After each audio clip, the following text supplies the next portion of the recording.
ممبر ہوں صلوات پر محمد و آل محمد.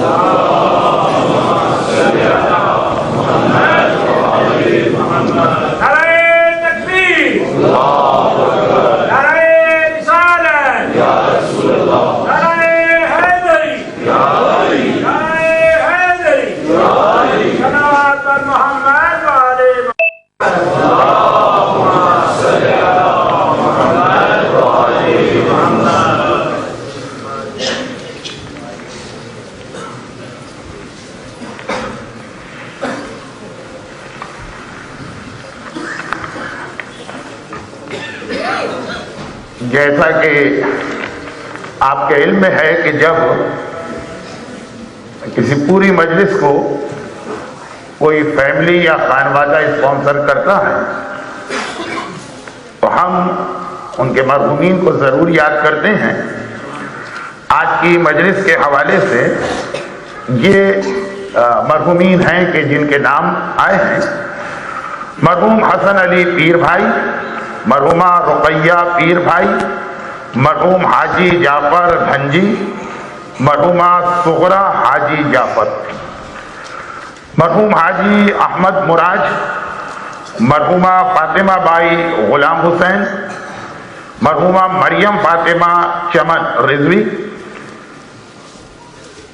حاضرین مجلس، جو مومنین اور مومنات آج کی صف اعضا پہ تشریف فرما ہیں، ان کے خاندان کے تمام مرحومین، تمام شہداء اسلام و شہداء ایمان اور کل اموات مومنین و مومنات، ان سب کے لیے ایک مرتبہ سورہ فاتحہ. بسم اللہ الرحمن الرحیم. الحمدللہ رب العالمین الرحمن الرحیم مالک یوم الدین ایاک نعبد و ایاک نستعین اهدنا الصراط المستقیم صراط الذین انعمت علیہم غیر المغضوب علیہم ولا الضالین. پروردگارا، جن مرحومین کے لیے ابھی ایصال ثواب کیا گیا، ان کو اور دیگر تمام مرحومین کو اعلی علیین میں جوار اہل بیت سے ملحق فرما. آج کی اس رات یقین کامل سا ہے کہ اپنے پوتے کا پرسہ لینے کے لیے شہزادی کونین تشریف لا رہی. خداوندہ، تجھے حسین کے اکبر کی دکھیاری ماں ام لیلہ کا واسطہ، صاحبان ایمان کو خصوصاً جو لوگ ان مجالس میں باقاعدگی سے آ رہے ہیں اور آج بھی آ کے بیٹھیں گے، خداوندہ ان کو اور ان کے گھروں کو اور ان کے گھر والوں کو اور ان کی روزی کے ذرائع کو اور ان کی اولادوں کو دنیا اور آخرت کی ہر پریشانی سے محفوظ فرما. صف اعضا پہ بیٹھنے والے مومنین اور مومنات کی تمام حاجتوں کو پورا فرما. خداوندہ، ہم کو سیرت اہل بیت پہ چلنے کی توفیق عطا فرما. دنیا میں جہاں جہاں صاحبان ایمان محبت اہل بیت کی وجہ سے ظالموں کے ظلم کا نشانہ بن رہے ہیں، ان تمام ظالموں کو نیست و نابود فرما.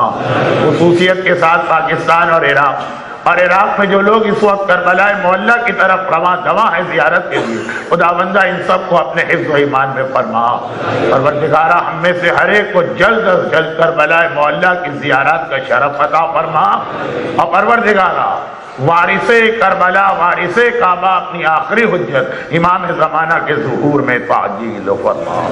تا ظہور امام ہمارے تمام علماء اور مراجع، خصوصاً حضرت آیت اللہ العظمیٰ غیث سیستانی اور رہبر مسلمین حضرت آیت اللہ خامنائی، ان کے سائے کو ہمارے سروں پہ قائم و دائم فرما. صلوات.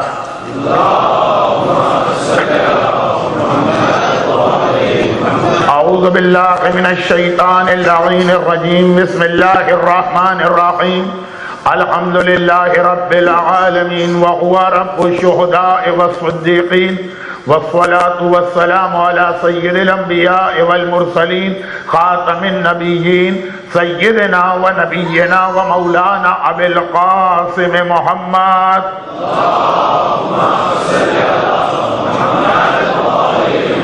وآلہ الطیبین الطاہرین المعصومین المظلومین المنتجبین المیامین المکرمین سیما الامام المنتظر والحجت الثانی عشر اللہم عجل لہ الفرج ولعنت اللہ علی اعدائہم اجمعین.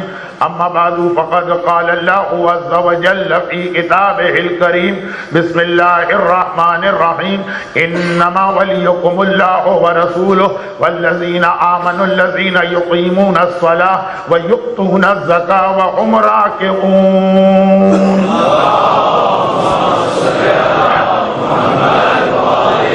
ولایت اور وہ تین ولی جن کا تذکرہ سورہ مبارکہ مائدہ کی اس آیت میں کیا گیا، جسے آج کی اس مجلس کا سرنامہ کلام قرار دیا گیا۔ لیکن اس سے پہلے کہ میں اسی حوالے سے بات کو آگے بڑھاؤں، اس ایک چیز کی وضاحت بہت ضروری ہے اور ساتھ میں معذرت بھی بہت ضروری ہے۔ جو ایک عام طریقہ کار ہے اس کے اعتبار سے 1 گھنٹے کی مجلس بہت مناسب وقت ہے، بہت کافی وقت ہے، اور اس میں بڑے سے بڑا خطیب ہو یا مجھ جیسا طالب علم اسے اپنا بیان مکمل کر دینا چاہیے، اور خاص طور پر اگر ایام اعضا کا یہ پہلا عشرہ جس میں مومنین کرام 1 سے زیادہ مجالس میں شرکت بھی کر پائیں گے، اگر مجلس وقت ختم ہو جائے، میں پہلے دن سے آج تک، آج کی بات تو ابھی نہیں کرتا لیکن کل بات، نہ صرف یہ کہ ٹائم لیمٹ کو کراس کرتا رہا، بلکہ کل جب میں نے اختتام مجلس میں دیکھا تو تقریباً پورا بیان مل کے 1 گھنٹہ اور 40 منٹ۔ میں خود انتہائی شرمندہ ہوا، میں خود انتہائی نادم ہوا، اگرچہ اب ایک آج کی مجلس ہے، کل شب عاشور، عاشور کے دن کی شام غریبہ کی مجالس تو خیر سوائے غم کے بیان کے اور اس میں کوئی بیان ہی نہیں ہوتا، تو میں ان مومنین کرام سے انتہائی معذرت خواہ بھی ہوں۔ لیکن اسی حوالے سے یہ گزارش بھی کرنا ہے کہ اس سب کے باوجود کہ میں نے روزانہ آپ حضرات کو اس زحمت میں ڈالا، آپ مجھے سننے نہیں آتے، مجھے معلوم ہے، آپ آقا حسین کے نام پر اس صفیہ پہ بیٹھنے آتے، آپ حسین کی ماں فاطمہ زہرا کی دعا لینے آتے، آپ حسین کے وارث سید سجاد کو پرسا دینے آتے، لیکن میں نے ذرا سی زیادتی کر لی آپ حضرات کے ساتھ، اس کے باوجود بہت ساری باتیں ایسی جو یا نامکمل رہ گئی اور یا اتنی جلدی بیان کی گئی کہ بہت ساری غلط فہمیوں کے امکانات پیدا ہو گئے۔ لیکن جو مسائل فقہی 2 یا 3 ضمناً آ گئے تھے، میرا عنوان تو نہیں تھا، میں نے اس وقت بھی عرض کیا تھا کہ مجالس وہ صحیح فورم نہیں ہے کہ جہاں پہ مسائل بیان کیے جائیں۔ پھر بھی مسئلے کی اہمیت کی وجہ سے 2-3 ایسی باتیں جلدی آ گئی۔ خواتین کے نیل پالش کا مسئلہ وضو، غسل، نماز اور حج کے حوالے سے، اگر مجھے ابھی تک یاد ہے، اور چونکہ یہ تمام تقاریر ریکارڈ ہو رہی ہیں، تو اگر آپ اسے دوبارہ سنیں تو آپ کو اندازہ ہوگا کہ اگر کہ میں اس وقت بہت جوش میں تھا اور بہت تیزی سے بیان کر رہا تھا، لیکن جب یہ لفظ نیل پالش آیا تو میں نے ایک لفظ ضرور استعمال کیا کہ ہاتھ کی نیل پالش، اس لیے کہ پیر کی حد تک تو وہ مسئلہ صحیح جو خواتین کے درمیان آج کل تھوڑا سا مشہور ہو رہا، میں مسئلہ بتا دوں گا تو آج کی مجلس پھر دگنی ہو جائے گی۔ فیس بک کے حوالے سے بات یہی تھی کہ بنیادی اعتبار سے یہ ایک حلال چیز ہے، سارا دار و مدار اس کے استعمال پر، لیکن چونکہ آج کل زیادہ تر اس کا استعمال بغیر کسی احتیاط کے کیا جا رہا، اس اعتبار سے میری تقریر کا امپریشن مجمع کے ذہن میں یہ بنا کہ میں اس کے حرام ہونے کی بات کر رہا ہوں۔ پہلی بات تو یہ کہ آپ میں سے ہر ایک کو علم ہے کہ سوائے مجتہد جامع الشرائط کے کسی کو فتویٰ دینے کا اختیار ہی نہیں ہے، اور آپ کو بھی ہر مجتہد کا ہر فتویٰ نہیں ماننا ہے، صرف اپنے مرجع تقلید کی بات فتوے کی حد تک ماننا، احترام ہر ایک کا کرنا، لیکن فتویٰ تو اس وقت جب آپ کے اپنے مرجع کا وہ نظریہ۔ تو میں تو بہرحال دین کا ایک ادنا طالب علم ان مہاراجی اور مجتہدین کی جوتیاں اٹھانے والا، تو میں کوئی فتویٰ نہ اپنا نظریہ دے رہا تھا نہ کسی مرجع، ہاں مراجع نے جو اصول بتائے اس کی روشنی میں بات کی۔ اب پرابلم یہ کہ یہ ساری چیزیں ہماری قوم کے بہت ہی برننگ قسم کے ایشوز ہیں۔ اچھا ساری دنیا اس میں مبتلا، جتنے سمجھدار لوگ ہیں چاہے مسلمان ہوں کہ غیر مسلم، سب کو ان چیزوں کی خرابیاں معلوم ہیں، لیکن بعض چیزیں ایسی ہوتی ہیں کہ ہر ایک کے کنٹرول سے باہر ہو جاتی ہیں۔ بوتل سے جن نکل جائے تو اسے دوبارہ بوتل کے اندر واپس داخل کرنا بہت مشکل کام۔ سب کے یہ مشترکہ مسائل ہیں، لیکن میں تو خیر آل محمد کے ماننے والوں سے بات کر رہا ہوں۔ تو اب یہ جو چیزیں نامکمل رہ جاتی، جلدی جلدی بیان کی وجہ سے غلط فہمیاں بھی پیدا ہو جاتی، اور ان غلط فہمیوں کی وجہ سے ان لوگوں کو مذاق اڑانے کا موقع بھی مل جاتا۔ ابھی تک میرے پاس کوئی ایسا کامنٹ آیا نہیں ہے، لیکن مجھے کیوں انسانوں کا ایک تجربہ تو ہے کہ مذاق اڑانے کا موقع بھی مل جاتا کہ دیکھیے یہ ہے ہمارے علماء، میں تو عالم ہوئی نہیں لیکن جن کا فتویٰ نقل کرتا ہوں ان کے حوالے دنیا کہاں کی کہاں پہنچ گئی، اب تک وہیں کنویں کے مینڈک بنے ہوئے۔ انسان چاند و مریخ پہ پہنچا جا رہا ہے، یہ ہم کو 1400 سال پہلے ریورس گیئر لگا کے پہنچا دینا چاہتے، اور پھر 2 4 8 مثالیں ایسی کوٹ کر دیتے ہیں لوگ جو ہمارے مراجع کا کبھی نظریہ رہا ہی نہیں۔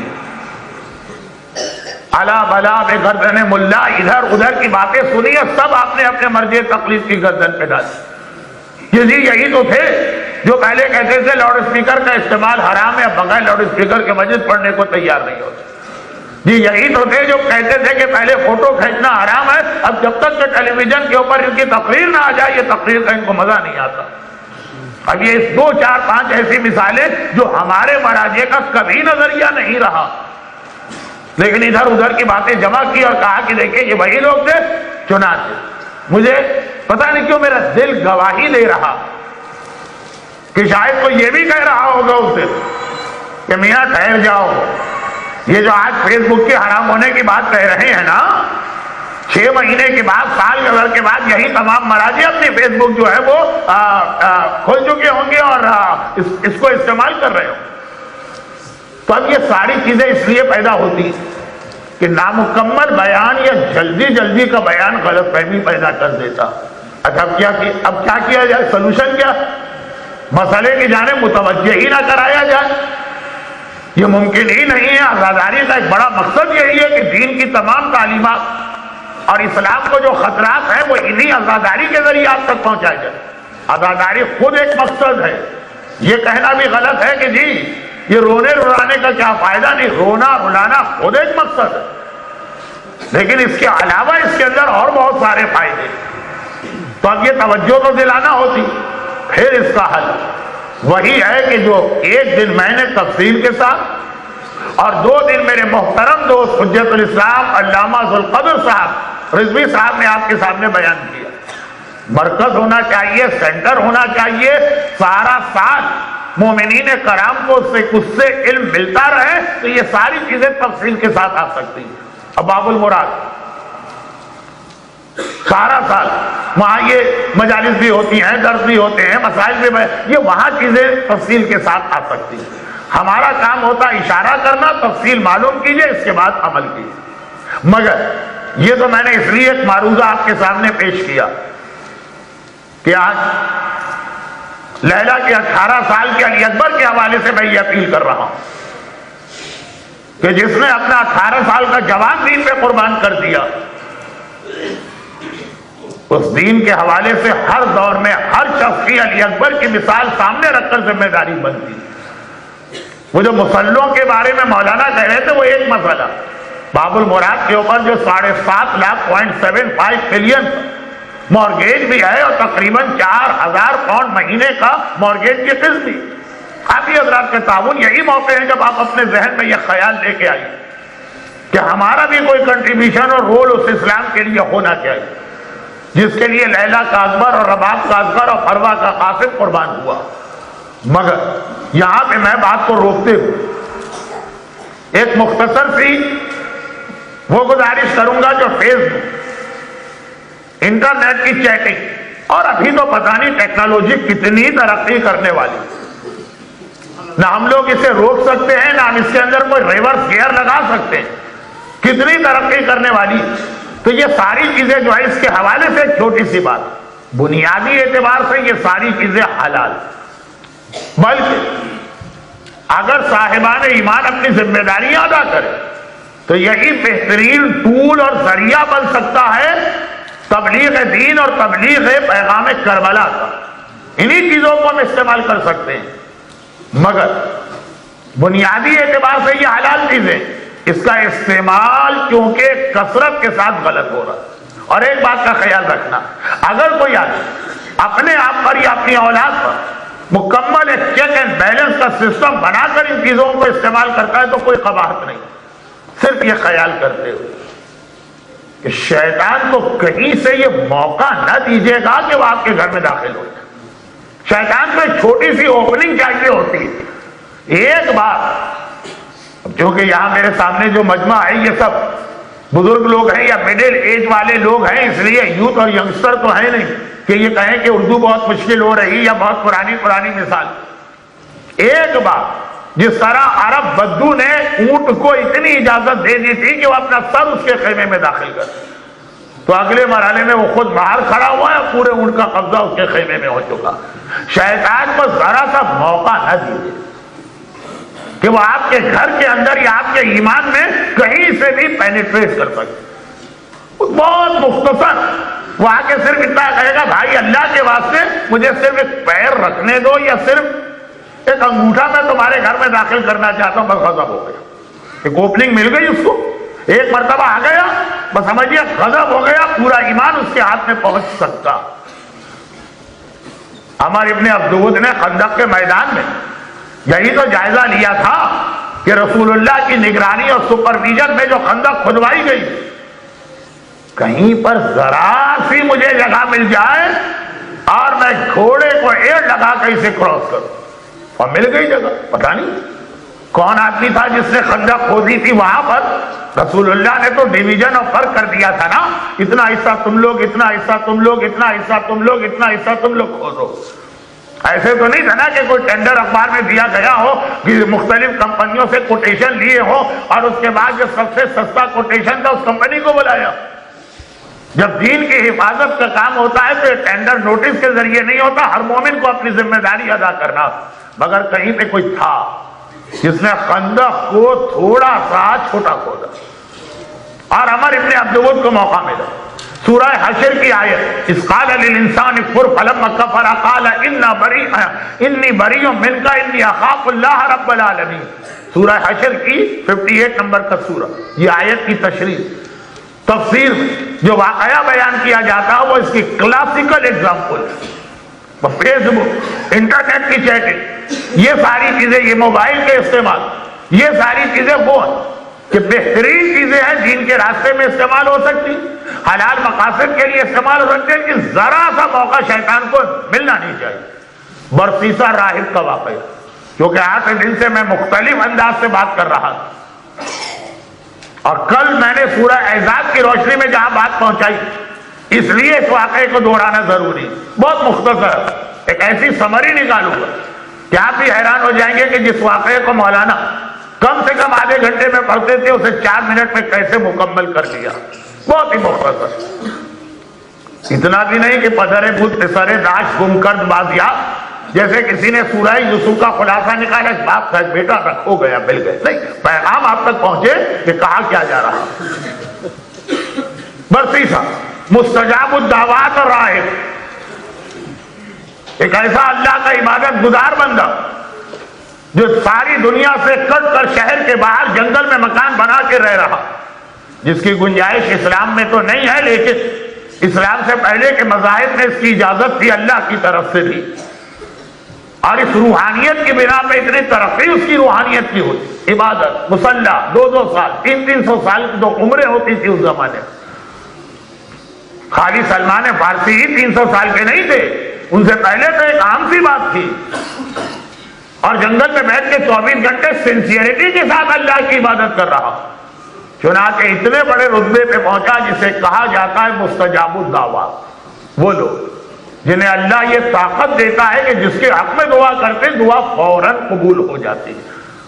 یہ عام مومنوں میں بھی لوگ پائے جاتے ہیں اگر اس تقوی اور پرہیزگاری کے ساتھ زندگی گزاریں جو ولایت کا لازمی نتیجہ۔ ولایت مانو گے تو تقوی ماننا پڑے گا۔ یہی وجہ ہے جو کائنات میں اللہ اور رسول کے بعد سب سے بڑا ولی ہے وہ مومنوں کا امام نہیں ہے، وہ متقیوں کا امام۔ امیر المومنین تو ہے، تمام مومنوں کا سردار ہے، لیکن امامت کی بات جب آتی ہے تو امام المتقین ہے۔ ولایت کا نتیجہ یہ ہے کہ اگر علی کے ہاتھ پر غدیر خم میں بیعت کی ہے تو گویا تقوی خود بخود آ کے رہے گا۔ چنانچہ ولایت کے نتیجے میں جو تقوی آتا ہے وہ آدمی کو مستجاب الدعوات بناتا۔ برسیسہ سے لے کے حضرت آیت اللہ العظمیٰ آغائے تقی بہجت تک کتنی ہمارے سامنے واضح مثالیں ہیں، مگر یہ تو میں 4 منٹ کا خلاصہ جو نکال رہا تھا واقعہ بھی نہیں شروع ہوا اور 4 منٹ گزر گئے، تو جلدی سے بات کر لوں۔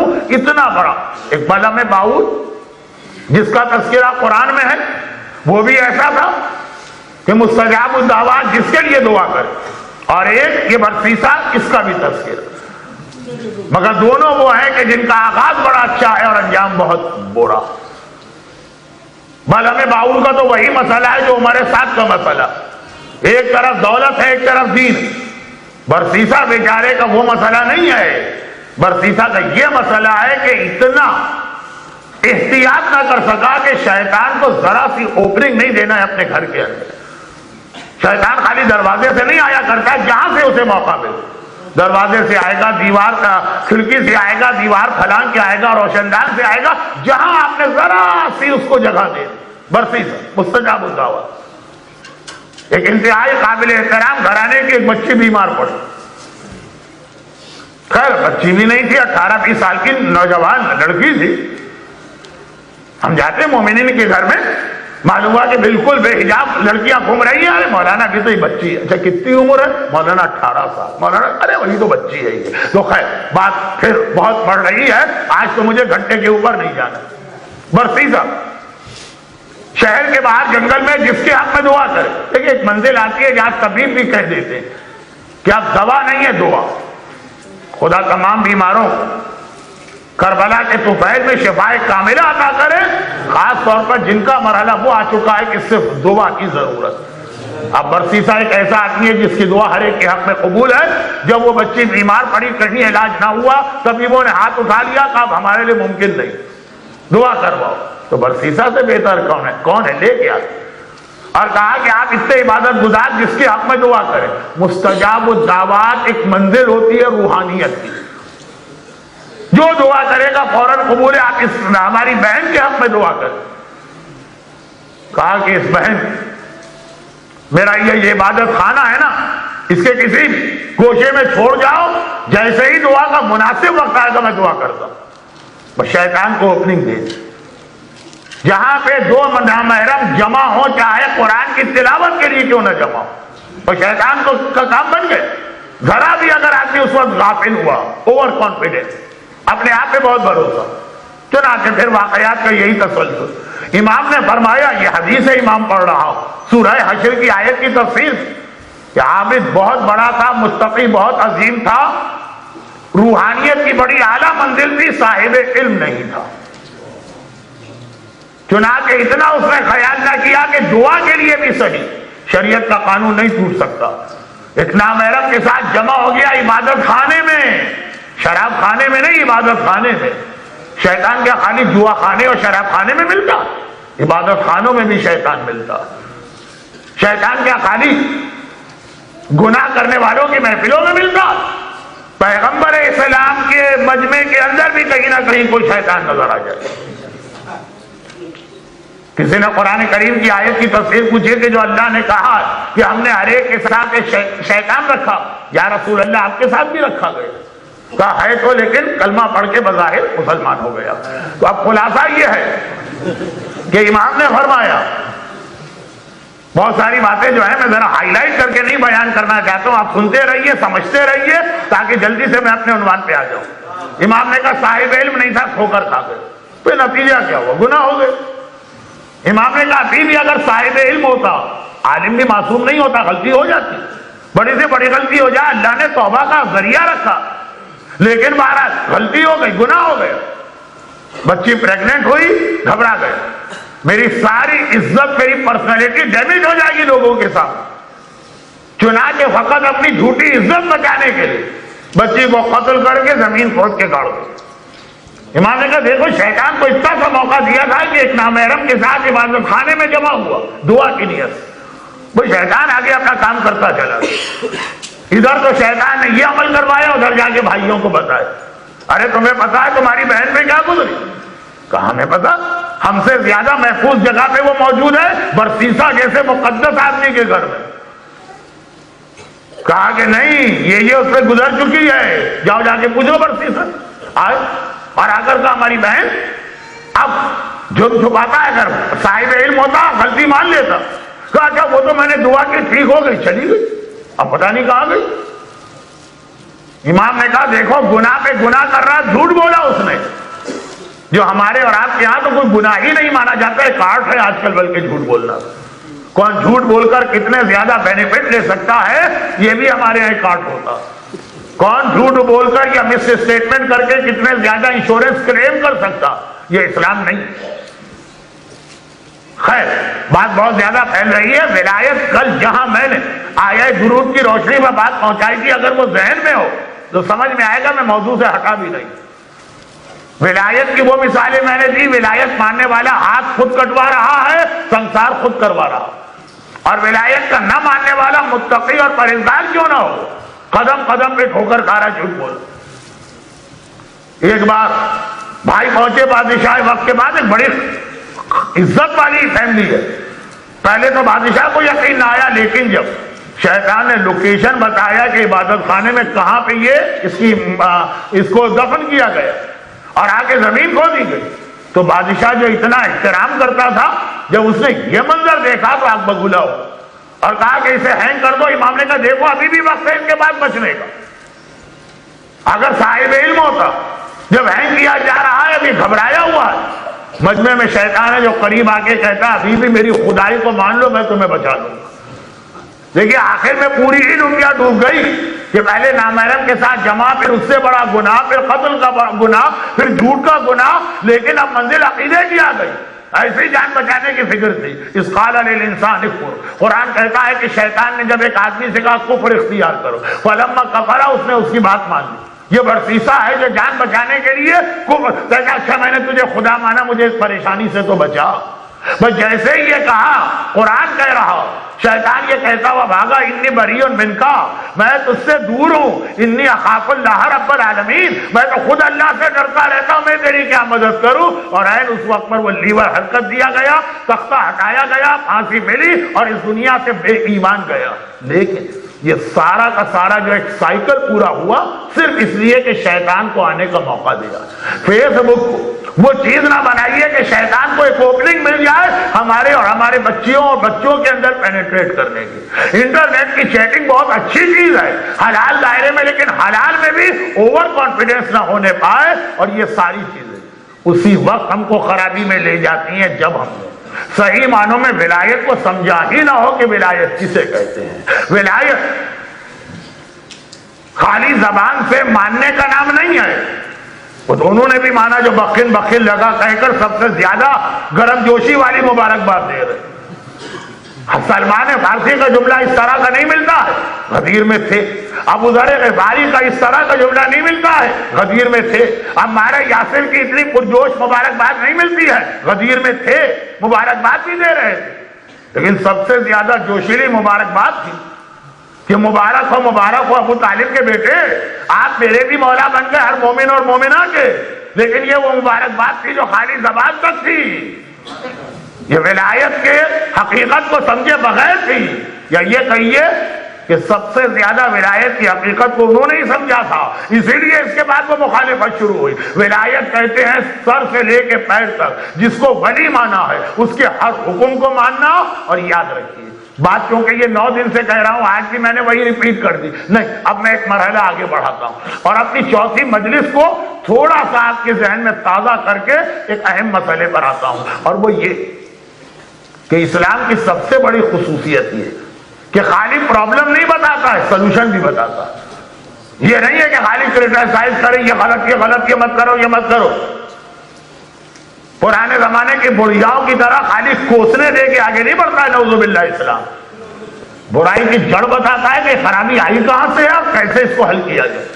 اب ایک جملہ آج کہہ رہا ہوں جس کو ابھی نہیں واضح کروں گا، اگر مجلس کے آخر میں موقع ملا تو واضح کروں گا ورنہ کل۔ لیکن جملہ یہ ہے کہ جو ایسی ولایت جو اسلام ہم میں پیدا کرنا چاہتا، جیسی ولایت اس غلام کی تھی جس نے ہاتھ کٹوا دیا اور پھر بھی مولا کی تعریف کی، جیسی ولایت اس گناہگار عورت کی تھی جس نے اپنے آپ کو سنسار کروایا پھر بھی مولا کی تعریف کی کہ مجھے پاک کر رہے ہیں علی، ایسی ولایت جو اسلام ہماری چاہتا ہے تو کیسے پیدا ہو؟ ہم 21ویں صدی میں فیس بک اور انٹرنیٹ کے زمانے میں رہنے والے، ہم موبائل اور ڈش اینٹینا کے درمیان زندگی گزارنے والے، یہ ولایت کیسے پیدا ہو؟ اس کے لیے اسلام نے دو ایسی چیزیں ہم کو دی کہ ہم نے ان کی حقیقت کو صحیح معنوں میں سمجھا ہی نہیں، ایک حج اور ایک نماز۔ اگر کوئی صحیح طریقے سے حج کرے، حج میں پھر بھی آپ کو نظر آتا ہے کہ لوگ واپس آتے ہیں تو بہت بدل کے واپس آتے ہیں، مگر دوسری عبادت ہے نماز۔ نماز کو ایک معمولی عبادت نہ سمجھیے، نماز کے فضائل تو میں نے چوتھی مجلس میں پڑھ دیے۔ نماز ٹریننگ ہے ولایت کی، جیسا علی چاہتا ہے ویسا کیسے اپنے آپ کو بناؤ؟ اور نماز کی ساری ٹریننگ مثلاً اسٹارٹ یہاں سے ہو کہ نماز اگر پڑھنا ہی ہے تو سب سے پہلی چیز تو یہ دیکھنا ہے کہ کس رخ میں پڑھنا، اور جب آپ نے رخ کی بات کہی اور قبلہ آپ کو نظر آ گیا تو یہ بھی یاد آ گیا یہ قبلہ بنا کس کی وجہ سے ہے۔ کعبہ تو بہت پرانا، یہ جملہ میں موضوع سے نہیں ہٹ رہا ہوں، بہت اہم بات مجھے عرض کرنا، اور غالباً میری 9 دن کی مجالس میں سب سے زیادہ لوگوں نے مجھ سے اسی چیز کی خواہش کی تھی جو آج میں بیان کرنے جا رہا ہوں۔ بھئی نماز آج شروع کریں گے تو جیسے ہی مصلی پہ کھڑے ہوئے سب سے پہلا سوال یہ مصلی کس ڈائریکشن میں بچھایا جائے۔ پہلی بات کی جو ٹریننگ ہو رہی ہے ولایت، مصلی کا ڈائریکشن کیا ہونا چاہیے؟ کہا کہ جدھر خانہ خدا ہے وہ ڈائریکشن ہونا چاہیے۔ بھئی خانہ خدا کا ڈائریکشن کیوں؟ کہا اس لیے کہ وہ قبلہ قرار پایا۔ تو مگر خانہ خدا قبلہ بنا کیوں؟ وہ تو بہت پرانا دنیا کا، بلکہ سورہ آل عمران کہہ رہی ہے اِنَّا أَوَّلَ بَيْتٍ وُضِعَ لِلنَّاسِ لَلَّذِي بِبَكَّةَ مُبَارَكًا وَهُدًى لِلْعَالَمِينَ، دنیا کا پہلا گھر جو بنایا گیا وہ مکے کی سرزمین میں ہے، جو سب سے پہلا بھی ہے، برکت والا بھی ہے، ہدایت والا بھی ہے۔ تو کیا اس وقت یہ قبلہ؟ جی نہیں، ایک بچہ بھی جانتا کہ حتیٰ جب رسول خدا بھی دنیا میں آئے تو رخ کرتے ہیں بیت المقدس کی جانب۔ کعبہ ہے، قبلہ نہیں بن رہا۔ اے خدا تو نے کعبہ بنایا انسانوں کے لیے ہے، مگر اس کو قبلہ کیوں نہیں بنا رہا؟ کہ اس لیے نہیں بنا رہا کہ تمہیں میرا طریقہ نہیں معلوم، اور اللہ کا طریقہ ہے کہ لن تجد لسنت اللہ تبدیلا، لن تجد لسنت اللہ تحویلا۔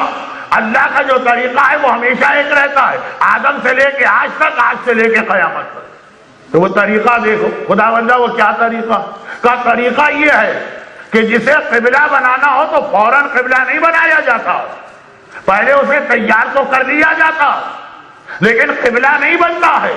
خداوندہ سمجھ میں نہیں آیا، کچھ واضح کر دے۔ کہا کہ تم انسانوں کے لیے تو مکے کا خانہ خدا قبلہ بن رہا تھا نا، فرشتوں کے لیے کسے قبلہ بنایا گیا؟ کس کے لیے؟ کہا فَقَعُوا لَهُ سَاجِدِينَ، یہ آدم ہے، ان کے آگے سجدہ کرنا۔ آدم کو سجدہ تو نہیں کیا نا، غیر خدا کو تو سجدہ حرام ہے نا۔ آدم قبلہ بنے، مگر کس طرح؟ کہا فَإِذَا سَوَّيْتُهُ، جب میں آدم کو مکمل کر لوں۔ فرشتوں نے کہا خدا بندہ آپ پیشانی جھکا دے، کہا ابھی بھی نہیں۔ وَنَفَخْتُ فِيهِ مِنْ رُوحِي، اور اس کے اندر روح آ جائے تب اس کے بعد اس کے آگے پیشانی جھکانا۔ پتا چلا قبلہ بننے کی 2 شرطیں، پہلے چیز بنائی جاتی ہے، پھر اس میں روح ڈالی جاتی ہے، جب روح آ جائے اس کے بعد پیشانی جھکوائی جاتی ہے۔ آدم کا پتلا ہزاروں سال پہلے بنا، اب فوراً روح نہیں آئی، وہ پڑا رہا پتلا، جب اللہ نے اس میں روح ڈالی، جیسے ہی روح پڑی ویسے ہی آدم ملائکہ کا قبلہ بنے، کہا یہ ہے اللہ کی سنت۔ تو اب مکے میں خانہ خدا کتنا پہلے کیوں نہ بن جائے، آدم نے بھی بنایا، نوح نے بھی بنایا، پھر ابراہیم اور اسماعیل نے بھی بنایا، لیکن بنا رہے، خانہ خدا بنتا رہے، خانہ خدا کا وجود رہے۔ یہ قبلہ نہیں بنے گا جب تک کہ اس میں روح کعبہ نہ آئے گی۔ جب 13 رجب کو علی کی شکل میں خانہ خدا میں روح داخل ہوگی تب اس کے آگے پیشانیاں جھکوائی جائیں گی۔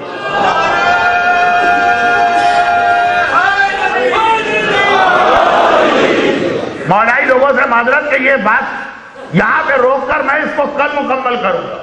یہ اتنی بات بھی میں نے کیوں کہی؟ نماز ولایت کی ٹریننگ، نماز بتاتی ہے کدھر رخ کرنا اور جس کی جانب رخ کرنا، وہ بنا بہت پہلے، پیشانی نہیں جھکوائی، پیشانی جھکوانے کے لیے انتظار کیا گیا، روح کعبہ آ گیا۔ یہ جملہ آپ نے بہت سنا ہے، مجھے معلوم ہے، لیکن جب میں فضائل کا کوئی نقطہ پڑھتا ہوں تو مجھے پتا ہے کہ کون سی چیز نہیں ہے، کون سی چیز بہت سنی ہوئی۔ یہ آپ حضرات کا جوش ولا اور جوش ایمانی ہے کہ اس پر بھی آپ نے نعرہ لگا دیا، لیکن اب یہاں رک کر جو بات میں کہنے چاہتا ہوں وہ یہ کہ یہ سب سے پہلے کس نے ہمیں بتایا کہ روح کعبہ علی کی شکل میں آئی تو علی قبلہ بنا، تو خانہ کعبہ قبلہ بنا، ورنہ خانہ کعبہ تھا۔ قرآن نے کہا ان اول بیت، یہ پہلا گھر ہے، بن چکا تھا، گھر بنا تھا، قبلہ نہیں بنا جب تک کہ علی نہ۔ سب سے پہلے یہ کس نے کہا؟ سب سے پہلے یہ جملہ باب الحوائج ابن فضل عباس نے اپنے اس عظیم خطبے میں کہا، جس کا آج میں تذکرہ کرنے جا رہا ہوں، کیونکہ میری 9 دن کے مجالس میں یہ واحد چیز تھی جس کے بارے میں روزانہ مجھ سے پوچھا گیا، مولانا یا پڑھ دیجیے یا حوالہ دے دیجیے۔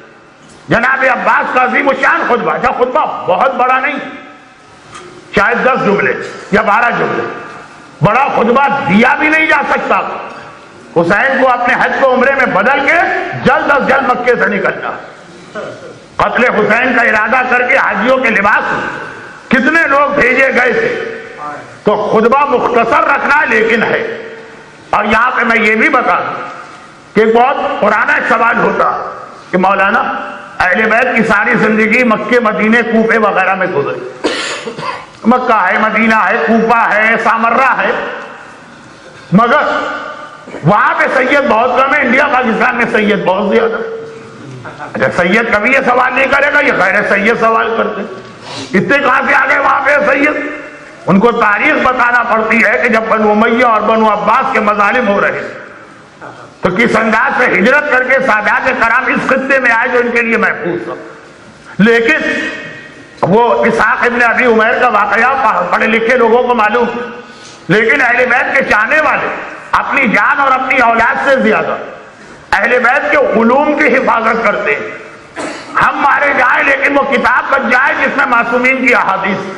تو جب یہ سادات کرام آئے تو اکیلے نہیں آئے، اپنے ساتھ دولت نہیں لائے، شرفیاں نہیں لائے، چاندی نہیں لائے، سونا نہیں لائے، وہ کتابیں اپنے کلیجے سے لگا کے لائے جس کے اندر آل محمد کی وہ احادیث اور وہ معرفت کے نقطے جو مکے اور مدینے کے ظالم حکمران 1400 سال پہلے بنو امیہ اور بنو عباس نام علی سننے کو تیار نہیں، یہ کتابیں سب سے زیادہ اور مٹاتے، یہ کتابیں بھی لے کر آئی۔ یہی وجہ کہ ہندوستان کے کتب خانوں بعض ایسی کتابیں ہیں کہ آپ کو حوضہ علمیہ نجف اور قم میں نہیں ملے، وہاں کے علماء آتے استفادہ کرنے کے لیے۔ میرا عنوان جو چل رہا تھا غدیر، بہترین کتاب جو غدیر کے واقعے میں آخری زمانے میں لکھی گئی، آیت اللہ یمینی کی الغدیر مکمل کی، جب لکھنؤ اور حیدرآباد دکن کے سالار جنگ میوزیم کے اندر ان کتابوں کو پڑھا، ریفرنس لینے کے لیے انڈیا آنا پڑا، اسی انداز سے لکھنؤ میں کتب خانہ ناصریہ ایک بہت ہی پرانی کتاب کا نسخہ، اس میں جناب عباس کا یہ خطبہ موجود ہے جسے قم کے علماء انقلاب ایران کے بعد وہاں سے منگوا کر باقاعدہ یہ قم کے حوضہ علمیہ سے شائع ہوا۔ یہ تو میں نے ہلکا سا ریفرنس دیا، تفصیل میں نہیں جا رہا، اور ابھی پتہ نہیں کتنے ایسے قیمتی ذخیرے حیدرآباد دکن سے لے کے لکھنؤ تک کے کتب خانے میں موجود۔ لیکن بات کو یہاں اس لیے روکتا ہوں کہ میں نے کہا کتنے قیمتی ذخیرے وہاں ہیں، کسی بھی قوم کو یتیم بنانے کا ایک طریقہ ہے اس کی لینگویج چینج کر دی۔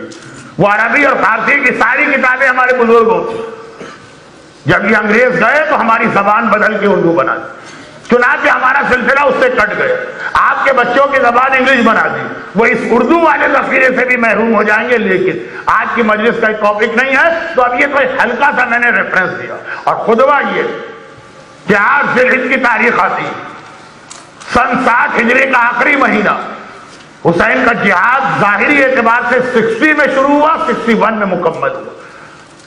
ذی الحجہ کے مہینے کے 8 تاریخ حسین مدینہ منورہ سے عمرہ تمتع کا احرام باندھ کے مکے میں آ چکے ہیں، اب انہیں حج کرنا۔ لیکن جب یہ خبر پھیلی تو اب ضروری تھا کہ حج کو بچانے کے لیے اور احترام کعبہ کے لیے حسین یہاں سے چلے جائیں۔ اور ایک خاص طریقہ ہوتا، حج کے احرام کو عمرے سے بدل کے قافلہ لے جا رہے ہیں، لیکن تاریخ میں پہلی مرتبہ اور شاید آخری مرتبہ، لیکن ہو سکتا کہ ابھی ہماری انہی قدیم کتابوں میں کچھ اور خطبے بھی مل جائے۔ یہ والا تو مل گئے کہ حسین مدینے سے نکلتے وقت خطبہ دے رہے کہ میں کیوں جا رہا ہوں، کربلا میں قدم قدم پہ خطبہ دیا، مکے سے نکلتے ہوئے حسین کچھ نہ بولے، عباس بول رہے ہیں، عباس نمائندہ بن رہے ہیں۔ اس شان کے ساتھ عباس آئے جو میں 3-4 دن پہلے بتا چکا ہوں۔ آج چونکہ وقت نہیں ہے تو شان عباس نہیں بتا رہا، لیکن ان کا خطبہ بڑی شان کے ساتھ آئے، خانہ خدا کی چھت پہ چلے گئے۔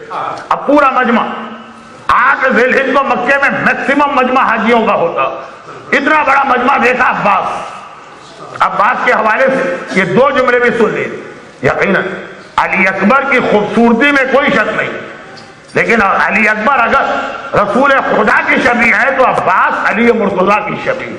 عباس کا چہرہ بھی انتہائی خوبصورت چہرہ، اور قد کے اعتبار سے عباس اتنے بلند ہیں کہ گھوڑے پہ بیٹھتے تھے تو رکاب نہیں زمین تک پہنچ جاتے تھے۔ اب الگ بات ہے کہ پھر سوال ہوتا اتنا طویل القامت، کربلا میں قبر اتنی چھوٹی کیوں ہے؟ زری نہیں، زری کے نیچے جو تہہ خانے میں قبر، اتنے طویل القامت ہاشمی شہزادے کی قبر ایک بچے جیسی کیوں ہو گئی؟ یہ سجاد سے پوچھئے گا جنہوں نے عباس کے بدن کے ٹکڑے جمع کیے۔ تو قمر بنی ہاشم قمر کہا جاتا تھا، قمر انتہائی خوبصورت آدمی، وہ عباس خانہ خدا کی چھت پہ گئے، چہرہ بھی ایسا چمکتا ہوا، قد بھی اتنا بلند، سارے حاجیوں کی نگاہ پڑی، مجمع ٹھہر گیا ہوگا، مجمع رک گیا ہوگا، ہر چیز تاریخ میں آنا بھی ضروری ہے۔ اور ایک بار میرے مولا عباس نے 12 یا 13 جملوں کا جو خطبہ دیا، خطبے سے آپ یہ نہ سمجھے کہ اتنا بڑا خطبہ ہے جیسے رسول خدا نے غدیر میں دیا۔ رسول کا غدیر کا خطبہ یقیناً بہت طولانی ہے، ہم کو صرف 2 جملے یاد کہ رسول نے پوچھا کیا میں تم پہ اولا نہیں ہوں؟ اور مجمع نے کہا بلا، تو کہا من کنت مولا، نہیں، بہت طویل خطبہ۔ عباس کا خطبہ مختصر ہے، لیکن اس خطبے میں عباس حسین کے حوالے سے کچھ اہم ترین پیغام دے رہے۔ مقصد حسین تو حسین خود بیان کرے، فضائل کی منزل آ رہی، بسم اللہ الرحمن الرحیم۔ اور یہاں پہ عباس انسانی نفسیات یا ہیومن سائیکولوجی کے اس اصول کو بھی استعمال کر رہے کہ خالی آواز سنانا کافی نہیں ہے، بلکہ انداز بھی ایسا ہو کہ آڈیو ویژول ایسپیکٹ آدمی کے سامنے آئے۔ چنانچہ ایک بار عباس نے اشارہ کیا آقا حسین کی جانب، یہ اشارہ بتا رہا ہے کہ یا حسین صحن کعبہ میں ہے، یا کم سے کم حسین کا گھر صحن کعبہ سے اس وقت نظر آتا، اس تفصیلات میں جانے کا وقت نہیں۔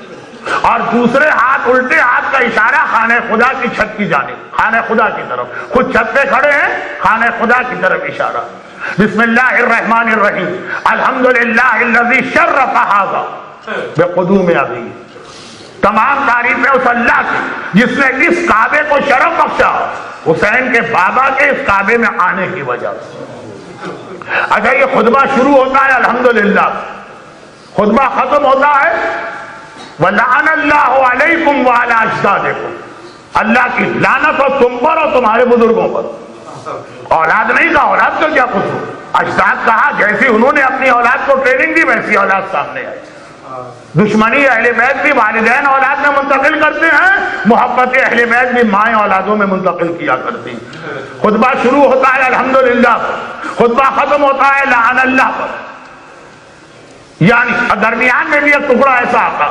ابھی جو بات کہنے جا رہا ہوں وہ یہ کہ عباس یہ بتا رہے کہ جتنا ضروری اسلام میں تولا ہے اتنا ہی ضروری اسلام میں تبرہ۔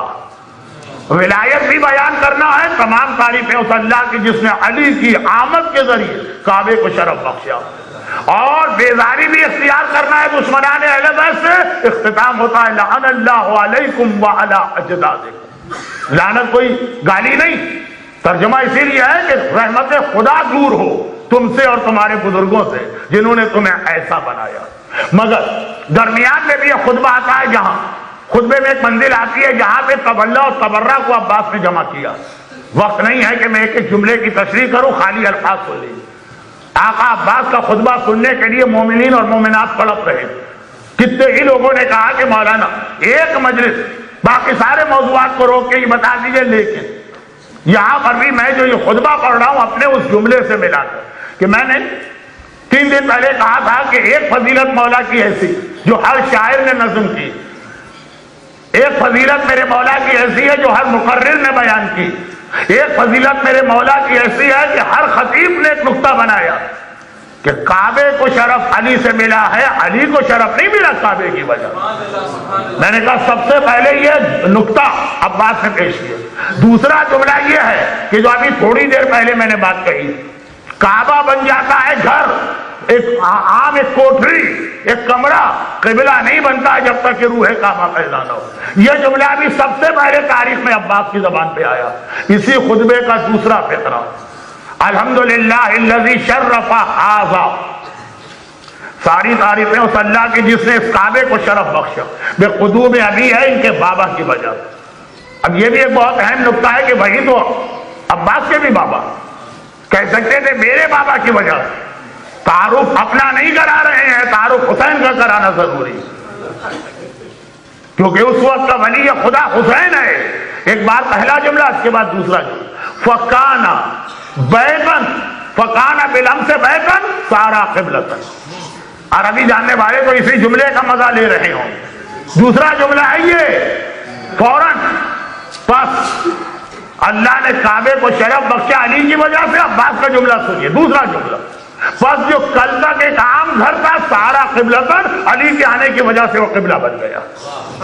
زندگی میں کتنی بار آپ نے یہ نقطہ سنا، ہر عالم نے اپنے انداز سے بتایا، ہر شاعر نے اپنے انداز سے نظم کیا، کبھی سوچا بھی نہ ہوگا کہ اس دنیا میں کائنات میں سب سے پہلے فضیلت کا یہ نقطہ بالفضل عباس کی زبان پر خانہ خدا کی چھت پہ کھڑے ہو کے مخالفوں کے اس مجمع کے درمیان بتا رہے ہیں۔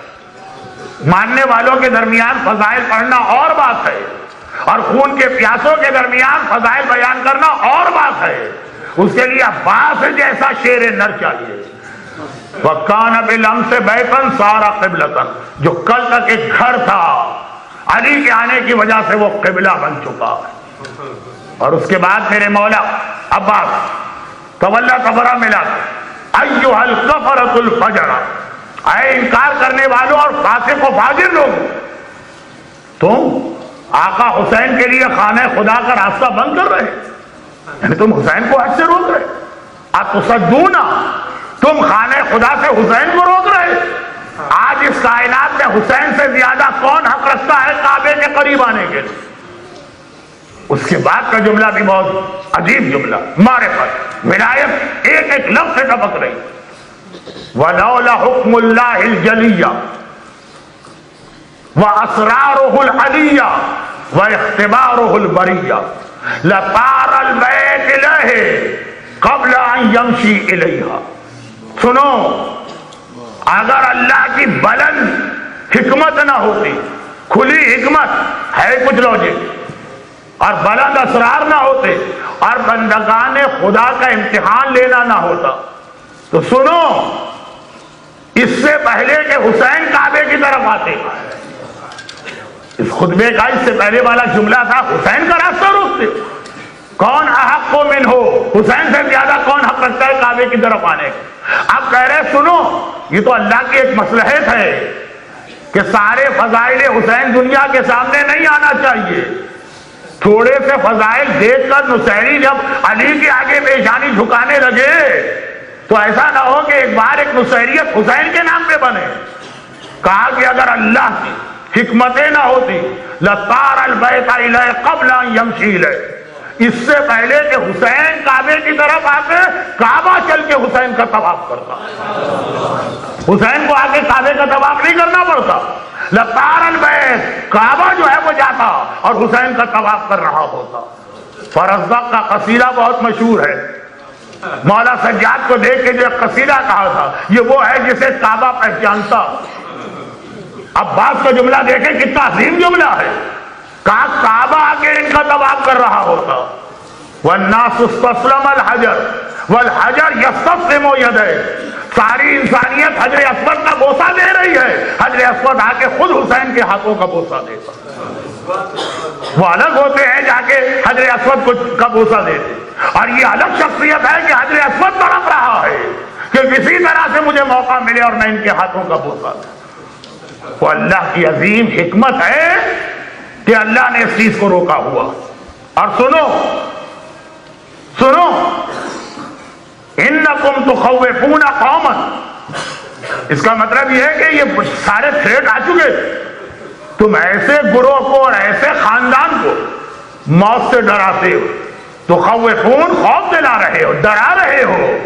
کتنے لوگوں نے آ کر کہا تھا آقا عراق نہ جائیے گا، یہ ہو جائے گا وہ ہو جائے گا. یہ مسئلہ میں بات کو پھیلانا نہیں چاہتا. آج خالی جناب عباس کے جملوں تک رہوں گا. مزید وضاحت کی ضرورت پڑی تو کل کی مجلس بھی ہے اور پھر زیارت کی مجلس بھی.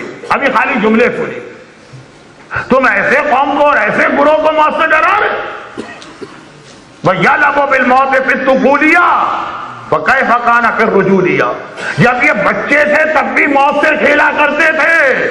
اب تو یہ شیر نر رجل بن چکے ہیں، تم ان کو موت سے ڈرا رہے. وَلَوْلَا مَشِيَّةُ مَوْلَايَ مَجْبُولَةً عَلَى مَشِيَّةِ الرَّحْمَٰنِ. اگر میرے مولا کا ارادہ حکم خدا کے تابع نہ ہوتا. حسین مجبور کہیں نہیں، سجاد مجبور کہیں نہیں، زینب لاچار کہیں نہیں. یہ سب حکم خدا کی وجہ سے خاموش. لیکن عباس کربلا جانے سے پہلے 8 ذی الحجہ کو خانہ خدا کی چھت پہ کھڑے ہو کر دشمن حاجیوں کے مجمع میں کہہ رہے ہیں کہ اگر میرے مولا کی مشیت اور ارادہ حکم خدا کے تابع نہ ہوتا تو باقی لوگوں کو چھوڑو، میں خود تم لوگوں پر اس طرح سے جھپٹتا کالصقر الغضبان علی العصافیر الطیران، جیسے غضب والا باغ چڑیوں پہ جھپٹا کرتا. میں اکیلا تم سب کے لیے کافی.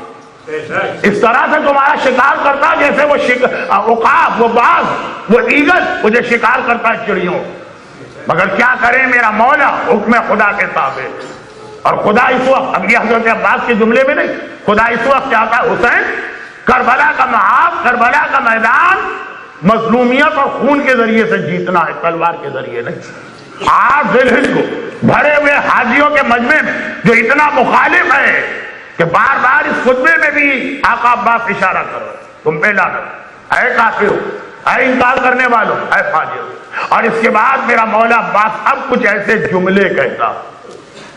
صاحبان ایمان کو خالی فضیلت کے اعتبار سے نہیں سننا، پیغام کے اعتبار سے. ہیہات فانظروا ثم انظروا. افسوس تمہاری عقلوں پر، ذرا غور کرو اور پھر غور کرو. ممن ہوا شارب الخمر وممن ہوا صاحب الحوض والکوثر. کن دو کو ملا رہے ہو؟ کہا وہ کہ جو شارب خمر شراب پینے والا، اور کہا یہ میرا آقا حسین جو حوض اور کوثر کا مالک ہے. اب تبلا تبرا بھی چل رہا. یہ ہے اللہ کا ولی، وہ ہے شیطان کا ولی. لیکن جملے سنیے، ہیہات فانظروا ثم انظروا. ممن ہوا شارب الخمر، کہا وہ یزید جیسا شارب خمر شرابی. وممن ہوا صاحب الحوض والکوثر، کہا حسین جیسی شخصیت جو کوثر کا مالک ہے، حوض کا مالک. ممن فی بیتہ الخوالی السکران وممن فی بیتہ الوحی والقرآن. کن دو کو ملا رہے؟ وہ آدمی جس کے گھر میں گانے والے اور شراب کے نشے میں مست لوگ بیٹھے، غوانی، مغنی، گلوکار، سنگر، سکران، نشے والے. ایک یزید کا گھر ہے کہ جہاں نشے میں بدمست سنگرز بیٹھے ہوئے ہیں، چاہے فزیکلی بیٹھے ہو، چاہے سی ڈی لگی ہو، چاہے ٹی وی پہ آ رہا ہو، بات تو وہی ہو گئی نا. اس کو ملا رہے ان سے ممن فی بیتہ الوحی والقرآن، جس کے گھر میں وحی اور قرآن کے علاوہ کچھ نہیں۔ صاحبان ایمان بھی تو دیکھیں نا، عباس آج ذیل کو 2 گھروں کا کس طرح سے انٹروڈکشن کرا۔ ممن فی بیتہ اللہوات والنساء وممن فی بیتہ التطہیر والآیات۔ کہاں وہ آدمی جس کا گھر لہو و لعب، فضول چیزوں، حرام چیزوں سے بھرا ہوا، اور دنسات نجس چیزوں سے بھرا ہوا، اور کہا یہ جو صاحب تطہیر بھی ہے صاحب آیات بھی۔ بس آخری 2 جملے اور پھر منزل مسائل۔ وَلَقَدْ وَقَعْتُمْ فِي الْغَلَطِ، اور سنو تم لوگوں کو بھی ایک بڑا دھوکہ ہوا ہے، بڑی مس انڈرسٹینڈنگ ہوئی ہے، بہت بڑے دھوکے میں مبتلا ہوئے۔ الَّتِي وَقَعَتْ لِقُرَيْشٍ، وہی دھوکہ جو تم سے پہلے قریش کو ہو چکا۔ اب آئیے دیکھیے عباس اپنا تذکرہ کس طرح کر رہے۔ تمہیں وہی دھوکہ ہوا ہے جو تم سے پہلے قریش کو ہوا۔ کب؟ انہم ارادوا قتل رسول اللہ، ان کو دھوکہ کیا ہوا؟ انہوں نے قتل رسول کا ارادہ کیا۔ وَأَنَّكُمْ تُرِيدُونَ قَتْلَ ابْنِ بِنْتِ نَبِيٍّ، اور تم نے ارادہ کیا اسی نبی کی بیٹی کے بیٹے کے قتل کا۔ قریش کو دھوکہ ہوا، انہیں قتل رسول کا ارادہ کیا۔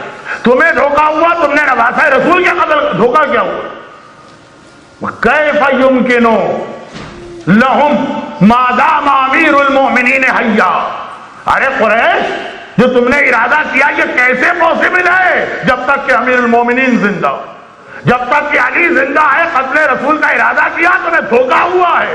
تم رسول کو ذرا سا نقصان نہیں پہنچا سکتے جب تک کہ محافظ رسول علی کی شکل میں موجود۔ یہ عباس کا خطبہ پڑھ رہا ہوں، آج کے کسی عالم ذاکر یا خطیب یا شاعر کی تقریر یا نظم کو نہیں بیان کر رہا ہوں۔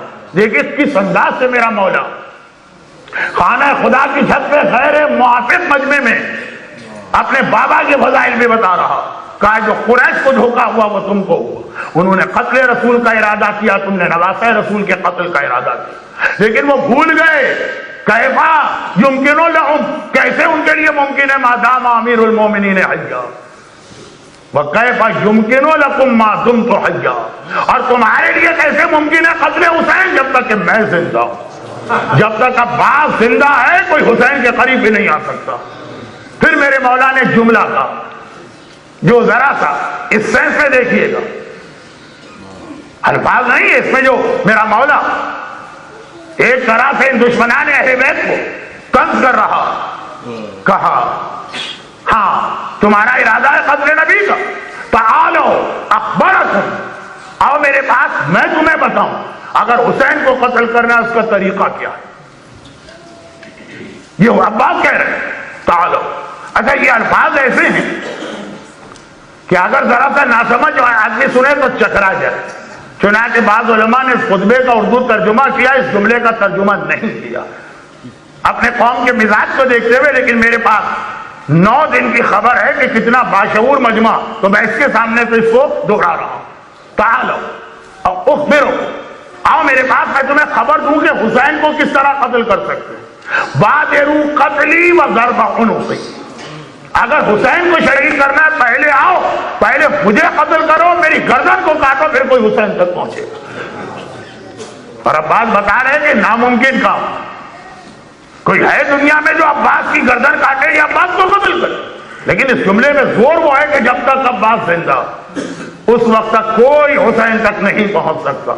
لعن اللہ علیکم وعلی اجدادکم، اللہ کی رحمت دور ہو تم سے بھی اور تمہارے بزرگوں سے بھی جنہوں نے تمہیں دشمنی اہل بیت کو میں دی، وراثت میں دی، میراث میں دی۔ یہ ہے میرے مولا کا پورا خطبہ، فضائل بھی ہیں،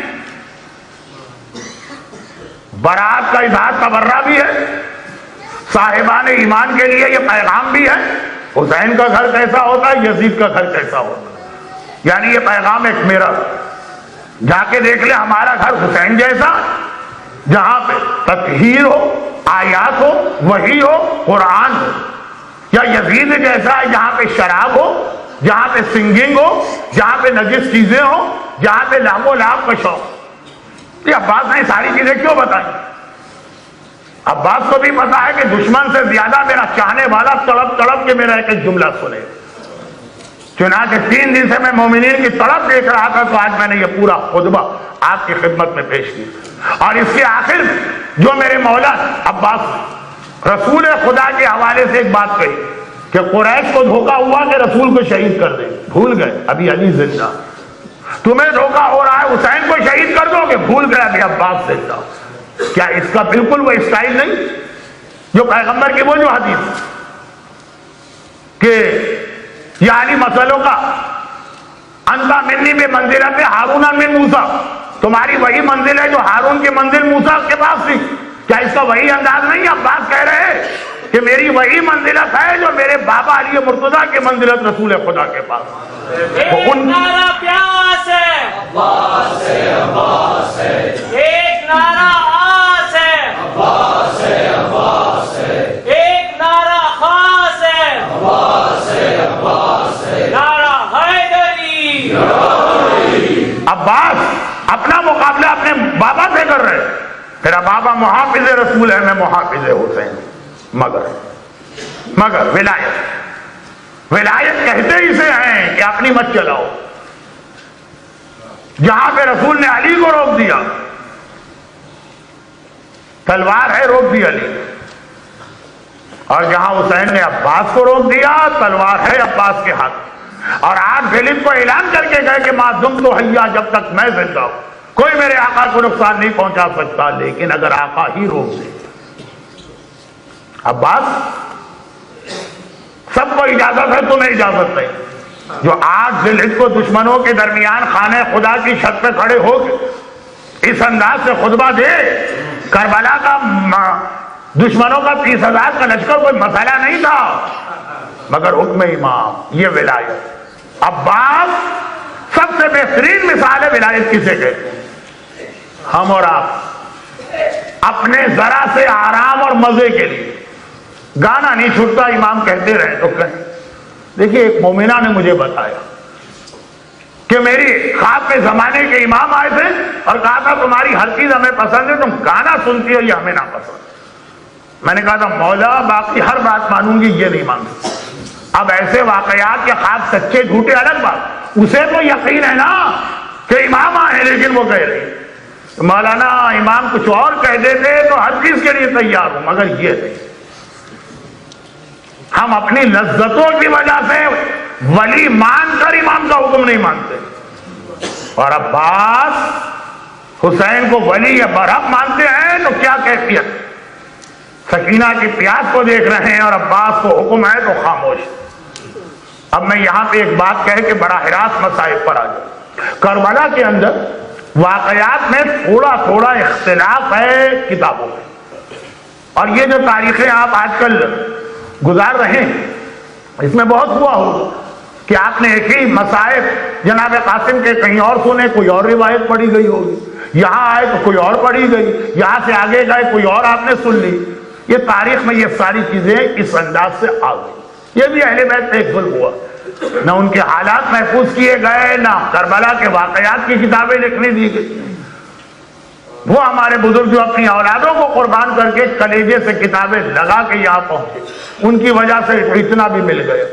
تو ایک بڑا اختلاف کربلا کے حوالے سے یہ کہ اصحاب امام کی شہادت کے بعد جوانان بنی ہاشم میں پہلی شہادت کس کی ہوئی. چنانچہ پہلے خاص طور پر ہندوستان جناب علی اکبر کی شہادت سب سے آخر میں بیان کی جاتی تھی کہ جناب عباس کے بھی بعد جناب علی اکبر شہید ہوئے. لیکن اب تحقیق کے بعد زیادہ علماء اس نتیجے پہ پہنچے کہ نہ صرف یہ کہ علی اکبر عباس سے پہلے شہید ہوئے، بلکہ تمام جوانان بنی ہاشم میں سب سے پہلی شہادت حضرت علی اکبر کی. اور چونکہ میں انہی علماء کرام کو جو میرے استاد بھی ہیں اور ان میں سے بعض میرے مرجع بھی رہ چکے، انہی علماء کرام کو حجت مانتا ہوں، تو میں اسی انداز سے مسائل پڑھ رہا ہوں. ان کی دلیلوں میں ایک دلیل وہ زیارت جو حضرت علی اکبر کی کہ روضے پہ پڑھی جاتی ہے. آپ کو معلوم ہے کہ آقا حسین کی پائیتی ہی دفن ہے، مگر کربلا معلیٰ میں جو آقا علی اکبر کی زیارت پڑھی جاتی ہے، اس کا ایک جملہ بھی ان دلیلوں میں سے ایک ہے۔ لیکن اگر آپ کہیں اور کسی اور طرح سنیں تو کنفیوز نہ ہو، یا آج تک کسی اور طرح سنا ہے کنفیوز نہ ہو۔ خلاصہ تو یہ ہے کہ اکبر بھی مارے گئے اور عباس بھی مارے گئے، ترتیب کی خالی بات۔ جملہ ہے زیارت کا، السلام علیکہ یا السلام علیکہ یا اول قتیل من نسل خیر سلیم، اے نسل رسالت کے پہلے شہید، آپ پہ ہمارا سلام۔ یہ زیارت کا جملہ ہے جو آپ کربلا معلیٰ میں بھی پڑھ کے آتے ہیں۔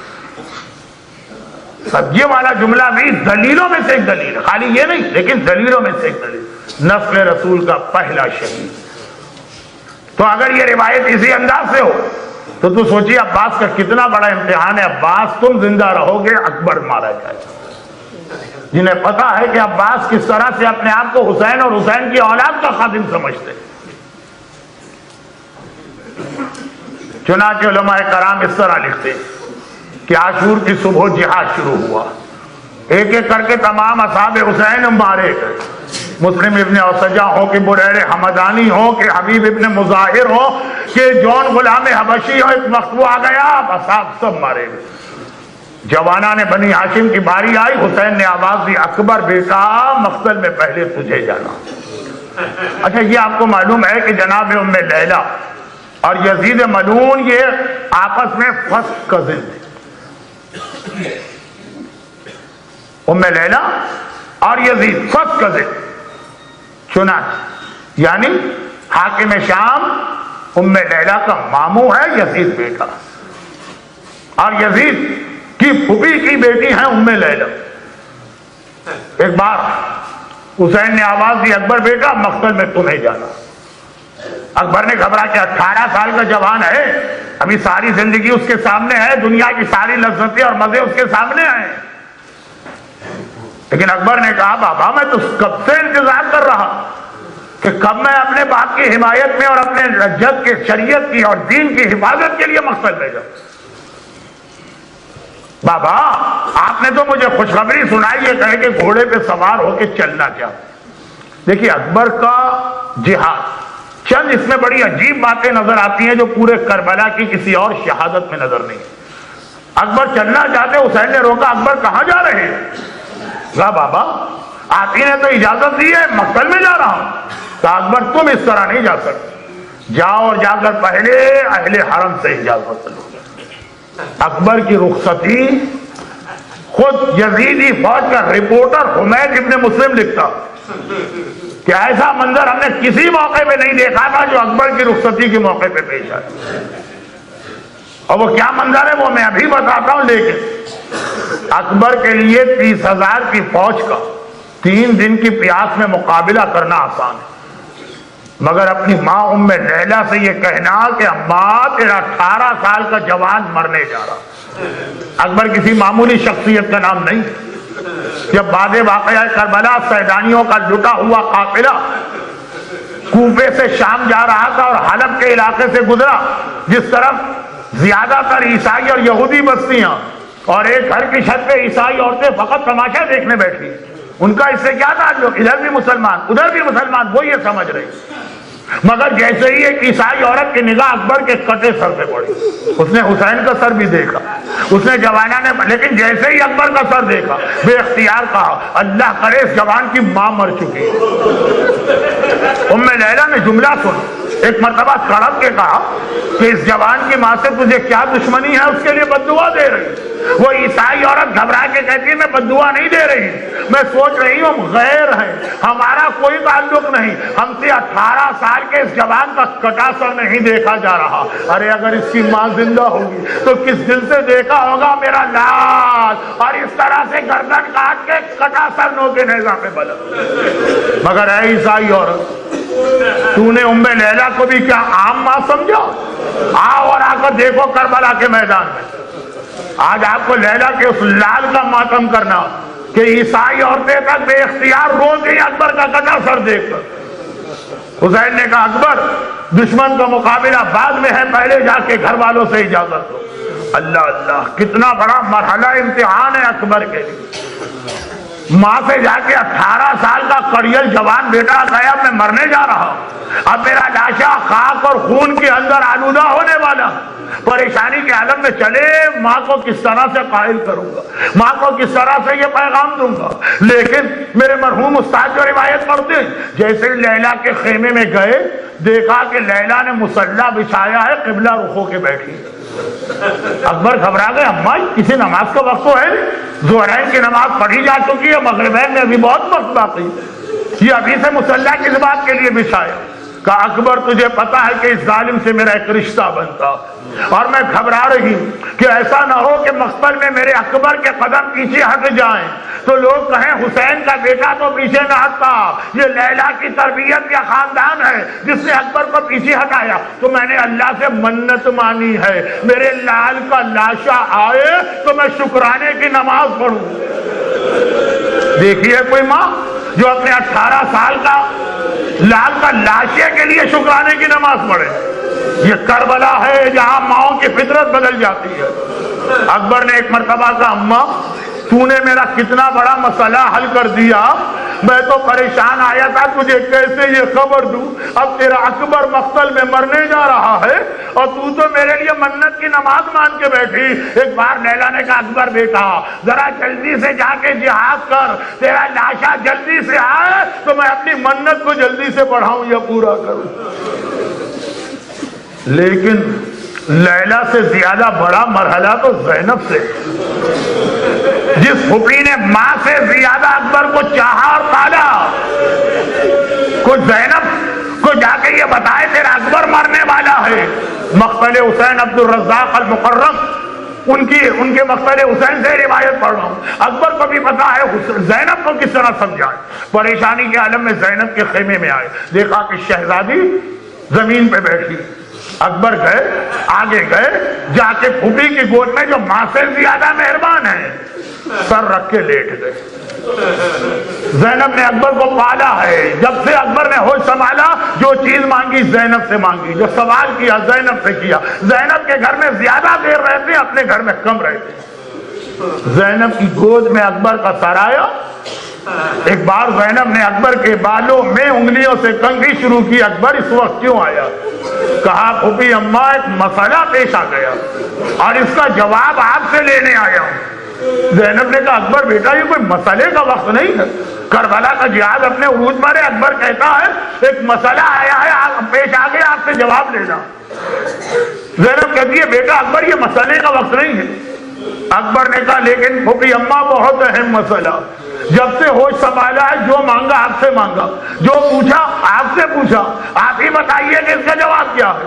زینب نے کہا اچھا اکبر جلدی سے پوچھ رہے. کہا صرف اتنا بتا دیجئے آپ کا رتبہ بلند ہے یا میری دادی فاطمہ زہرا کا رتبہ بلند ہے؟ آئے کوئی زینب کی حالت دیکھے. ایک بار شہزادی تڑپ گئی، گھبرا کے اپنی جگہ سے کھڑی ہو گئی. اکبر یہ تو نے کیا بات کہہ دی؟ کہا شہزادی فاطمہ، کہا ان کی ایک کنیز زینب، کہا کہ پھوپھی اماں اگر دادی فاطمہ کا رتبہ بلند ہے تو ایک کام تو کیجئے آج دادی کے بیٹے پر اپنے بیٹے کو قربان کر دیجئے. مقتل الحسین عبد الرزاق المکرم سے پڑھ رہا ہوں. ایک بار زینب نے اکبر کو دیکھا. اکبر اگر کوئی مجھے کسی اور طرح سے کہتا کہ اب میرا اکبر مرنے جا رہا تو خدا معلوم شاید زینب مر جاتی، مگر اس طرح سے تو نے اجازت مانگی. اب زینب کہے تو کیا کہے، جا میں نے اپنی ماں کے لال حسین پر اپنے بیٹے کو قربان کر دیا. اور اکبر اب باہر چلے. یہاں حمید ابن مسلم کا جملہ آتا، وہ کہتا ہے کہ جتنے شہدائے بنی ہاشم رخصت کے لیے خیموں میں گئے تھے گئے اور آ گئے، مگر جب اکبر گئے تو میں نے دیکھا بار بار خیموں کا پردہ اٹھتا ہے، بار بار گرتا ہے، بار بار پردہ اٹھتا ہے، بار بار گرتا ہے.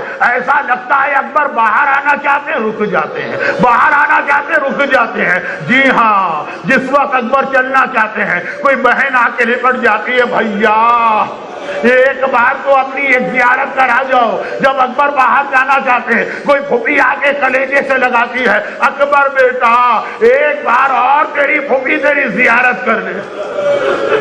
یہاں تک کہ حسین کا بیوی ہو، اکبر کا راستہ نہ روکو، جہاد میں تاخیر ہو رہی.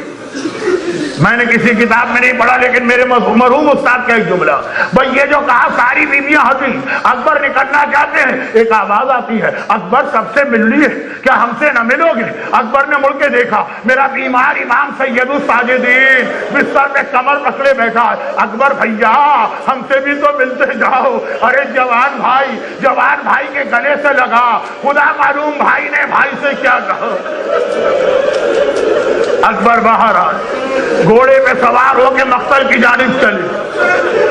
دیکھیے کسی اور شہید کے جاتے وقت حسین نے یہ دو جملے نہیں کہے، ایک تو آسمان کو دیکھ کے کہا اللہم اشہد علی ہؤلاء القوم، اے خدا میرا گواہ بن جانا اس قوم اشقیاء پر، میں اپنے اس بیٹے کو بھیج رہا ہوں جو صورت و سیرت میں میرے نانا کی شبیہ ہے۔ اور ایک جملہ عمر سعد سے کہا، اے پسر سعد میرا جوان بیٹا مرنے جا رہا ہے، خدا تیری نسل کو منقطع کرے۔ اور کسی شہید پہ اس طرح حسین نے بددعا دی۔ لیکن ایک اور خاص بات، اکبر گھوڑے پہ سوار ہوئے چل رہے، ایسا لگا کوئی میرے پیچھے پیچھے آ رہا۔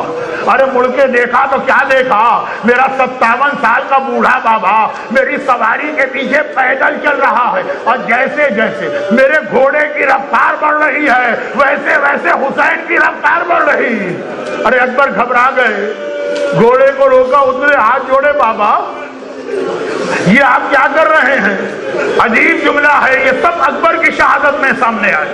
حسین نے کہا اکبر تیرا کوئی جوان بیٹا نہیں ہے، اس لیے تجھے نہیں معلوم بوڑھے باپ کے دل میں اس وقت کیا قیامت گزر رہی ہے۔ اللہ اللہ، حسین جیسا صابر کہتا ہے کہ تجھے نہیں پتا بوڑھے باپ کے دل میں۔ اکبر نے کہا لیکن بابا اگر آپ اس طرح میرے ساتھ چلے تو میں کیسے مقتل میں جاؤں گا، آپ یہیں ٹھہر جائیے۔ بات کو مختصر کرتا ہوں، حسین وہیں ٹھہرے، اکبر گھوڑے پہ بیٹھے۔ بس ایک جملہ کہہ دوں، اکبر کا جہاد بھی میں پڑھا کرتا ہوں جہاں ٹائم بہت ہو، حیدر کرار کے پوتے کا جہاد ہے۔ کیسا جہاد ہوگا، بس حیدر کرار یاد آ رہے، لیکن بس بات کو مختصر کر دوں، اور وہ یہ ہے کہ اب ایک عجیب منظر بنا، میرے ساتھ رہیے گا ان جملوں میں۔ ایک عجیب منظر بنا، اکبر گھوڑے پہ سوار ہوئے، حسین قریب ایک ٹیلے پہ آ کے بیٹھ گئے تاکہ اکبر کا جہاد نظر آئے۔ زینب در خیمہ پکڑ کر خیمے کے دروازے پہ کھڑی ہو گئی۔ لیلا مسلح کو بچھا ہوا تھا، مسلح پہ جا کے اس طرح کھڑی ہو گئی جیسے کوئی نماز کی تیاری کر رہا۔ اکبر کی نگاہیں فوج پر، حسین کی نگاہیں اکبر پر، زینب کی نگاہیں حسین پر ہے، لیلا کی نگاہیں زینب پر ہے۔ ایک سلسلہ بندھا اور تھوڑی دیر گزری، اکبر کا جہاد مکمل ہوا۔ اکبر گھوڑے سے زمین پہ گرے، حسین ٹیلے سے خچکا کے گرے، زینب در خیمہ پر گری، لیلا شکر کے سجدے میں گری، شکرا للہ، ارے میری کمائی کام آ گئی۔ اور ایک بار حسین ٹیلے سے خچکا کے گرے، سمجھے، کھڑے ہوئے۔ اللہ اللہ، کربلا کا کتنا بڑا جہاد۔ ایک بار میرے مظلوم آقا کو کچھ دیر کے لیے نظر نہیں آ رہا، اکبر کیا گئے، حسین کی آنکھوں کی بینائی چلی گئی، آواز دیتے ادعونی یا بنیا، ادعونی یا بنیا، اکبر تیرے باپ کو کچھ نظر نہیں آ رہا، مجھے آواز دے، مجھے پکار تاکہ تیری آواز سن کر تیرے قریب آؤں۔ اکبر نے آواز دی الیہ الیہ، بابا ادھر آئیے، بابا ادھر آئیے۔ حسین اکبر کے قریب گئے، اکبر بعد میں نظر آیا، بدن سے نکلنے والا خون پہلے نظر آ گیا۔ خدا کسی بوڑھے باپ کو جوان بیٹے کی حالت نہ دکھائے۔ اکبر زمین کربلا پر ہیں، دونوں ہاتھ سینے پر ہیں، ایڑیاں رگڑ رہے ہیں۔ حسین اکبر کے قریب گئے، ایک مرتبہ کہا اکبر تجھے مقتل سے خیموں تک لے جانا ہے، میں تجھے اٹھانا چاہتا ہوں۔ یہ کہہ کے ایک ہاتھ گردن کے نیچے رکھا، ارے آنکھوں کے سامنے منظر لائیے، ایک ہاتھ گردن کے نیچے رکھا، ایک ہاتھ پیروں کے نیچے رکھا، اکبر کو اٹھانا چاہا۔ ہائے میرا 57 سال کا یہ بوڑھا امام، کوشش کی اکبر نہ اٹھایا گیا، دوبارہ کوشش کی، آخر تیسری مرتبہ کا اکبر تم بھی تو اپنے باپ کی کوئی مدد کرو۔ اکبر نے گھبرا کے کہا بابا کیا مدد کروں؟ کہا اپنے ہاتھ میری گردن میں ڈال دو۔ اکبر نے ایک ہاتھ سینے سے ہٹایا، حسین کی گردن میں ڈالا۔ حسین نے کہا اکبر دوسرا ہاتھ بھی تو میری گردن میں ڈالو۔ اکبر نے کہا بابا دوسرا ہاتھ کلیجے سے ہٹانا نہیں چاہتا ہوں، بابا دوسرا ہاتھ سینے سے ہٹانا نہیں چاہتا ہوں، بھائی اتنا سننا۔ ایک بار حسین پیچھے ہٹ گئے، اکبر یہ کیا کہہ دیا، کیا تمہیں نہیں پتا تمہارا باپ کتنا صابر ہے؟ یہ ہاتھ بھی سینے سے ہٹاؤ، تمہارا باپ دیکھنا چاہتا ہے اب حکم امام آ گیا، اکبر نے دوسرا ہاتھ سینے سے ہٹایا، اللہ اللہ، جوان کے کلیجے میں برچی کا ٹوٹا ہوا پھل بوڑھے باپ کو نظر آ رہا ہے، مگر کہتا ہے اکبر تمہیں پتا ہے تمہارا باپ کتنا صابر ہے۔ یہ کہہ کے اکبر کے قریب دو زانو بیٹھے جیسے آپ تشہد میں بیٹھتے ہیں، اور یہ حسین نے ایک بار برچی کے پھل پہ ہاتھ ڈالا، میرا دل جاتا، میں رک کر آواز کو یا رسول اللہ ذرا جلدی سے، یا رسول اللہ ذرا جلدی سے کربلا میں آئیے، مگر اکیلے نہ آئیے گا، ابراہیم کو لے کر آئیے گا۔ ابراہیم ذرا کربلا میں آ کے دیکھیے، باپ کی آنکھوں میں پٹی نہیں ہے، باپ کی آنکھوں میں راشا نہیں ہے، لیکن ہاں اتنا میرا دل کہتا ہے کہ برچی میں ہاتھ ڈالا اور کچھ کیا ہو کہ نہ کیا ہو، مڑ کے نجم کو ضرور دیکھا ہوگا، یا علی مدد، بابا آ کے اس بوڑھے باپ کی مدد کریں۔ جوان کے سینے سے برچی نکالنا، بس آخری جملے، ادھر برچی کو ہلایا، برچی کلیجے میں تھی نا، اکبر کا کلیجہ ہلا، کلیجے کا ہلنا ہے اکبر کا جسم ہلا، جسم کا ہلنا ہے زمین کربلا ہلی، زمین کربلا کا ہلنا ہے خیمے ہلے، پردے ہلے، زینب کی آواز آئی، بھیا اگر مدد کی ضرورت ہے تو بہن آ رہی ہے۔ حسین نے لاٹا چھوڑ دیا، زینب خیمے سے باہر نہ آنا، تیرے پردے میں میرا اکبر قربان، لیکن مولا کچھ دیر کے بعد شام غریبہ ذرا آ کے دیکھیے، خیمے جلے، زینب کی چادر چھنے، جس اکبر کے لیے، جس اکبر کو آپ نے زینب کے پردے میں قربان کیا، زینب نے آواز دی، واہ اکبرا، ارے آج میرا اکبر زندہ ہوتا کوئی میری چادر پہ ہاتھ نہیں ڈال سکتا۔ حسین نے جس طرح لاشا اٹھایا، تابوت آ رہا، اپنی اپنی جگہ سے کھڑے ہوئیے، فاطمہ زہرا اسی مجمع میں موجود ہے، ارسا دیجیے واہ اکبرا، حسین سے لاشا نہ اٹھایا گیا، عزاداروں آگے بڑھو، آقا حسین کی مدد کرو، وہ اکبر کا جنازہ، وہ اکبر کا تابوت۔